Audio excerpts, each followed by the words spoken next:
गंभीर है और देश के 28 करोड़ लोगों से जुड़ा हुआ मामला है। 28 करोड़ वो लोग जिसके भविष्य के बारे में नरेंद्र मोदी जी की सरकार ने फैसला लिया कि तुम्हारा पैसा उठाकर पूंजीपतियों को सौंप दिया जाएगा। और यह फैसला कब लिया जाता है? 2015 में लिया जाता है।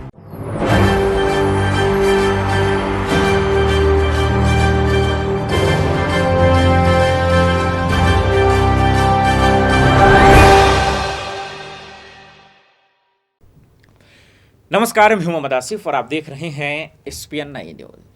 अडानी स्कैम की सच्चाई को आपको समझना है क्या? उसके सबूत को देखना है? इतने शोर शराबा और जद्दोजहद के बीच में अगर चीज़ों को बारीक से समझना है, एक रिपोर्ट आपको दिखाते हैं। उस रिपोर्ट से समझिए कि हिंडनबर्ग के खुलासे के बाद कैसे उनकी कंपनियां बर्बाद हुई, और जब सवाल उठने लगे, जब सियासी सवाल उठने लगे, तो फिर मोदी सरकार पर कैसे आँच आई, उनकी कुर्सी पर कैसे आँच आई। और उतना ही नहीं, आपको ये भी बताते चलते हैं कि आखिर इस मसले को दबाया कैसे गया, इसके सबूत को मिटाया कैसे गया, छुपाया कैसे गया, और सुप्रीम कोर्ट के आदेश के बावजूद भी इस पर बातचीत क्यों नहीं हुई। चलिए एक रिपोर्ट से आपको समझाते हैं और सब कुछ दिखाते हैं, उसके बाद खुद आपके आंख खुल जाएंगे और मोदी सरकार कैसे फंसेगी आने वाले वक्त में, वो भी जरा गौर से देखिए। बैंकों का पैसा उठाकर अडानी के ऊपर उठा रहे हैं, और अब ये पीएफ का पैसा, करोड़ों लोगों के जिंदगी से जुड़ा हुआ पीएफ का पैसा वो उठाकर अडानी के ऊपर लुटा रहे हैं। मैं देश के प्रधानमंत्री से पूछना चाहता हूं कि आखिर इस देश के करोड़ों लोगों का पैसा हिंडनबर्ग रिपोर्ट आने के बावजूद, शेयर को ओवर वैल्यू किया गया है, इसके बावजूद शेयर मार्केट में आप क्यों लगा रहे हैं? ये 1,57,000 करोड़ रुपए इस देश के लोगों का पैसा जब डूबेगा तो उसकी जवाबदेही किसकी होगी? ये 1,57,000 करोड़ रुपए लोगों के पीएफ का पैसा जब चंद पूंजीपति लूट कर भाग जाएंगे, उसकी जवाबदेही किसकी होगी? यह जवाब देश के प्रधानमंत्री को, करोड़ों लोगों को देना चाहिए। और ऐसे समय में जब अंतर्राष्ट्रीय संस्थाओं ने अडानी की कंपनी का वेटेज कम किया है, उसकी रेटिंग डाउन की है, आगाह किया है निवेशकों को कि भैया इनमें पैसा मत लगाओ आप, क्योंकि इनके शेयर की वास्तविक वैल्यू क्या है हमें पता नहीं। ऐसे समय में भी भारत की सरकार 27 मार्च को जो मीटिंग होती है उसमें भी अडानी के कंपनियों में पीएफ का पैसा लगाने का निर्णय करती है। किसके कहने पर यह सब कुछ हो रहा है, ये मेरा सवाल था। और मैं समझता हूं कि अडानी के मामले, अडानी के घोटाले इतने बड़े हैं कि इसकी परतें परत दर परत आगे भी खुलती रहेंगी। कुछ जानकारी रीना गुप्ता जी जो हमारी स्पोक्स पर्सन है वो भी आपसे शेयर करेंगी। रीना जी।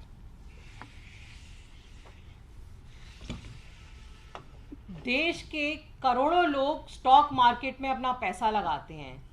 आपने अक्सर सुना होगा कि लोग कहते हैं निफ्टी 50 खरीद लीजिए। हमने निफ्टी खरीदा है। ये निफ्टी एक इंडेक्स है जो NSE, जो नेशनल स्टॉक एक्सचेंज है, वो इंडेक्स बनाता है। जो देश की सबसे बढ़िया 50 कंपनी है उसका इंडेक्स बनता है। और हम और आप ये सोचते हैं कि इंडेक्स में अगर हमने पैसा लगाया तो हमारा पैसा सुरक्षित है। जब हिंडनबर्ग की रिपोर्ट आई, उस रिपोर्ट में ये लिखा था कि जो अडानी के शेयर के, अडानी ग्रुप के जो शेयर्स हैं उनका असली रेट क्या है ये पता नहीं चल रहा है। इसलिए जो जितने सारे इंडेक्स हैं, पूरी दुनिया के कई इंडेक्स में अडानी ग्रुप के शेयर्स थे। वो जैसे अमेरिका का एक सबसे बड़ा इंडेक्स है मॉर्गन स्टैनली का इंडेक्स। मॉर्गन स्टैनली इंडेक्स ने ये निर्णय लिया कि क्योंकि अडानी ग्रुप के शेयर का असली प्राइस हमें नहीं पता चल रहा है, तो हम मॉर्गन स्टैनली के जो इंडेक्स हैं उसमें अडानी ग्रुप का वेटेज कम करेंगे। एक और बहुत बड़ा इंडेक्स है S&P इंडेक्स, उसने भी निर्णय लिया कि हम अडानी ग्रुप का या तो वेटेज कम करेंगे या कुछ इंडेक्स में से अडानी ग्रुप के शेयर्स को हटाया जाएगा। लेकिन हमारे देश का एनएसई जो है उसने कोई निर्णय नहीं लिया। उसने निर्णय क्यों नहीं लिया? क्या भारत सरकार का दबाव था? ये निर्णय उन्होंने नहीं लिया। अडानी ग्रुप की दोनों कंपनी को उन्होंने इंडेक्स से नहीं निकाला।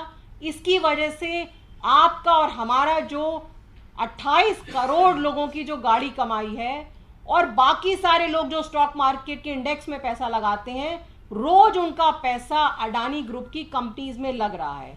आज हमारी ये मांग है कि जब तक सुप्रीम कोर्ट की कमेटी अडानी ग्रुप की कंपनीज को क्लीन चिट नहीं देती है, तब तक देश के छोटे निवेशकों का पैसा बचाने के लिए सरकार को अडानी ग्रुप की दोनों कंपनीज को एनएसई से हटाना चाहिए। क्लीन चिट मिल जाती है, उसके बाद आप उसमें इंक्लूड करना चाहें तो कर लीजिए, लेकिन जब तक क्लीन चिट नहीं मिलती है तब तक पूरे देश के लोग जो रिटायर्ड लोग हैं, बहुत छोटे छोटे निवेशक हैं जो निफ्टी में अपना पैसा लगाते हैं, उनका पैसा सुरक्षित नहीं है। और जब पूरी दुनिया के इंडेक्स अपने इंडेक्स में से अडानी ग्रुप की कंपनीज को हटा रहे हैं, तो हमारी सरकार ये निर्णय क्यों नहीं ले रही है? क्यों एनएसई को नहीं ये निर्देश दिया जा रहा कि जब तक क्लीन चिट नहीं मिल रही है, ये दोनों अडानी ग्रुप की कंपनीज को इंडेक्स से हटाया जाए? आप लोगों के कोई प्रश्न हो? ये रिपोर्ट कब आई थी? जिस रिपोर्ट का आपने रिपोर्ट आई थी कि ये पैसा नहीं लगाया जाना चाहिए। देखिए, ऐसा है कि जब हिंडनबर्ग की रिपोर्ट आई उसके बाद तमाम लोगों ने आगाह किया सरकार को कि भाई, और ना भी आगाह करे तो साफ तौर पे हिंडनबर्ग की रिपोर्ट क्या कहती है? हिंडनबर्ग की रिपोर्ट ये कहती है कि काला धन विदेशों से फर्जी कंपनियां बनाकर अडानी की कंपनी में भारत के अंदर लगाया गया और 100 रुपए के शेयर को 1000 रुपए, 1000 रुपए के शेयर को 10,000 रुपए ओवर वैल्यू किया गया, यानी कि गलत ढंग से फर्जी तरीके से शेयर के दाम बढ़ाए गए। पहली बात मैं तो पूछना चाहता हूं कि 1,57,000 करोड़ रुपए ये शेयर के जुए में आप क्यों लगाना चाहते हैं? देश के लोगों के, करोड़ों लोगों की गाढ़ी कमाई का पैसा। क्या और संस्थाएं नहीं बची हैं? और बैंक विश्वसनीय संस्थाएं नहीं है जहां पे कि आप पीएफ का पैसा लगाइए और लोगों को उनके भविष्य निधि का लाभ दे सकिए? आपने इस शेयर मार्केट के धंधे में क्यों लगाया? पहला गुनाह तो मोदी सरकार ने यह किया। दूसरी बात, जब अडानी के बारे में रिपोर्ट आ गई तो आपने उन दोनों कंपनियों को उस शेयर की लिस्ट से बाहर क्यों नहीं किया? उन कंपनियों की लिस्ट से बाहर क्यों नहीं किया जिस पे पीएफ का पैसा लगाया जा रहा है? भाई, ये तो खुली आंखों से दिख रहा है ना कि एक आदमी अपने शेयर को गलत ढंग से उसके दाम को बढ़ा रहा है।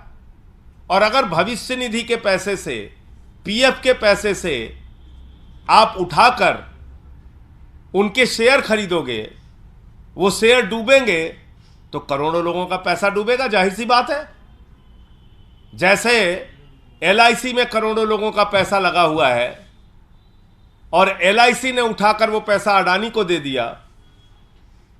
आज लगभग 60,000 करोड़ रुपए एलआईसी के डूब चुके हैं।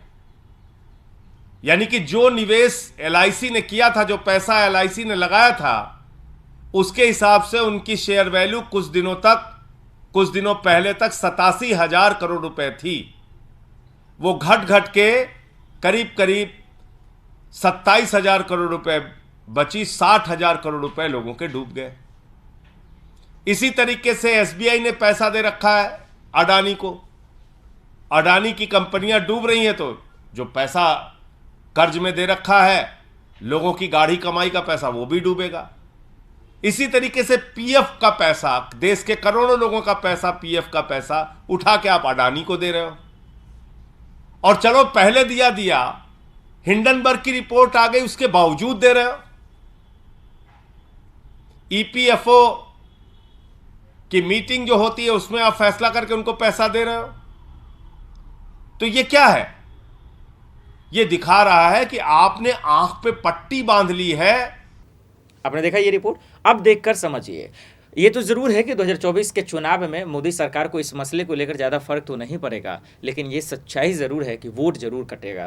क्योंकि जिस तरीके से पूरा विपक्ष एकजुट हुआ है, सिर्फ राहुल गांधी के सवाल उठाने से या संजय जी के सवाल उठाने से नहीं, पूरा विपक्ष जो एकजुट हुआ है, इससे उनके वोट पर फर्क तो पड़ेगा। जिस तरीके से मोदी सरकार अडानी को बचाते नजर आई, जिस तरीके से उनका कॉपरेट करते नजर आई, और आदेशों के, सुप्रीम कोर्ट के आदेशों के बावजूद कोई फर्क नहीं पड़ा, इसका फर्क तो पड़ेगा। अब ये देखना पड़ेगा कि आखिर इतने रिपोर्ट दिखाने के बावजूद मोदी सरकार आखिर जांच क्यों नहीं कर रही है। बार बार संजय जी ने साफ शब्दों में कहा कि अडानी घोटाला नहीं है, इस घोटाले में मोदी जी का हाथ है, देश के प्रधानमंत्री नरेंद्र मोदी जी का हाथ है। इसके बावजूद अगर जांच नहीं हो रही है तो फिर कुछ तो लोचा है, और यही लोचा का खुलासा अभी संजय जी कर रहे थे जो आप सुन रहे थे। अब देखते हैं आने वाले वक्त में क्या कुछ होता है। देश दुनिया की बड़ी खबरों के लिए देखते रहें SPN न्यूज़। नमस्कार।